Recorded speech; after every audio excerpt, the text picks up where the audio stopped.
Hello and welcome to another series of the Richardson Lectures, this time looking at the unit The Challenge of Resource Management. Now this is a unit that's split into two parts. The first is compulsory for all students, looking at resource management as an overview, and you'll need to look at the global distribution of resources and then a brief overview of food, energy and water resources used in the UK. Part 2 then is a choice of three optional units: food resources, water resources and energy resources, looking at their use within the world and how we can perhaps increase their supplies in the future and make those supplies more sustainable. Well, in this series of talks I'm going to be focusing on food resources for that optional part. But today we start the challenge of resource management with a global distribution of resources, looking at how resource use is spread across the world. We need to understand what resources are, use a range of data sources to describe the distribution of resources and their use across the world, and then look at the link between access to resources and social well-being, human happiness. So first of all, what are resources? Well, a resource is a supply of something that has value or purpose, something that we as people need to survive. And there are three key resources that we're going to be looking at in this unit. Food, of course we need that to eat, but also to feed our livestock to create more food.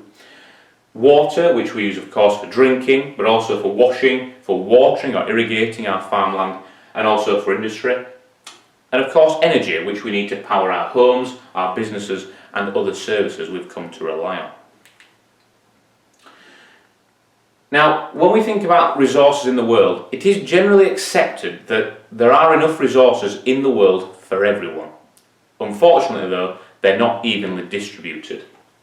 And we find that actually it's a relatively small number of people, small number of countries in the world, have access to much of the world's resources. They often live more luxurious lifestyles and as a result also become more wasteful with their resource use.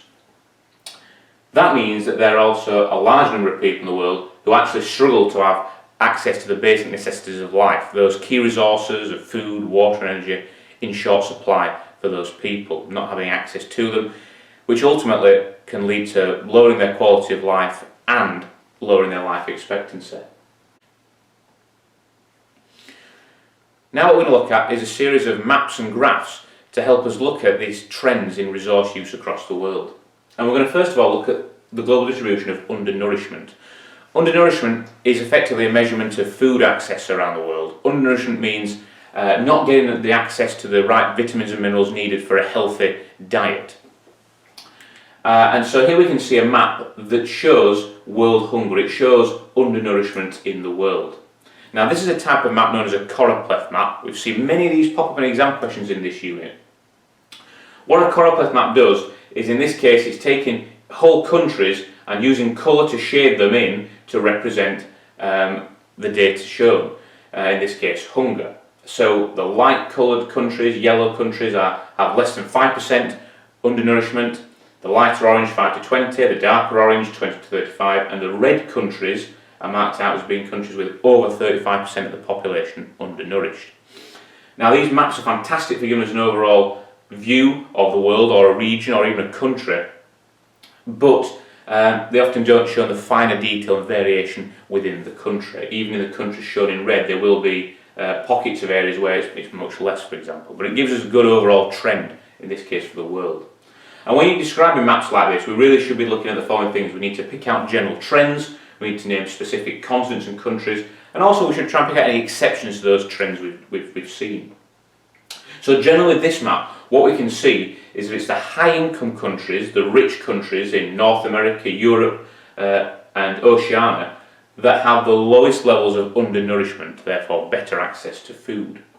And specifically that's countries like the United States, Canada, the UK, France, Spain and Australia. And then the areas with the lowest access to food, the highest levels of undernourishment, are generally found in low-income countries and in Africa. So countries in Central Africa there, Somalia, the Democratic Republic of Congo, even Madagascar offshore there, all showing high levels of undernourishment. But there are some exceptions. We've said Africa overall has high levels of undernourishment, whereas actually South Africa and Egypt both show very low levels of undernourishment, an exception to the general trend there. In addition, Mongolia stands out in Central Asia here as being an area of very high levels of undernourishment in a region that actually has relatively low levels of undernourishment.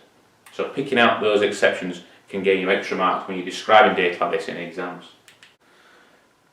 So now I'm going to take a look at the relationship between access to water and the wealth of a country. I'm going to do that using a scatter graph.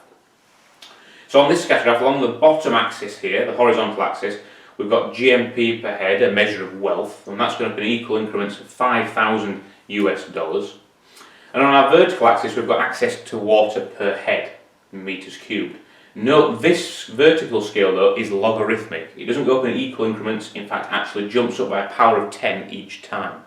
Now logarithmic scale is very useful for data like this where the differences between our countries, in this case so from Niger and Australia, their access to water per head difference is huge, and the vertical axis would need to be enormous if we were to have an equal increment vertical scale. So the logarithmic scale allows us to get that data onto a graph that's actually readable. And what we can do is we can plot on a trend line here to look at the relationship. So we've got a strong positive correlation here. As the wealth of a country increases, so does its access to water.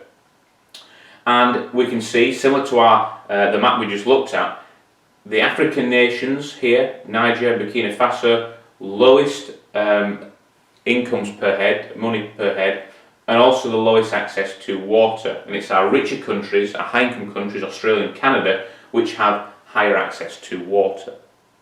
Saudi Arabia sort of forms an exception here in that it's slightly further away from that trend line, even though it's a relatively wealthy country, a little bit lower on access to water.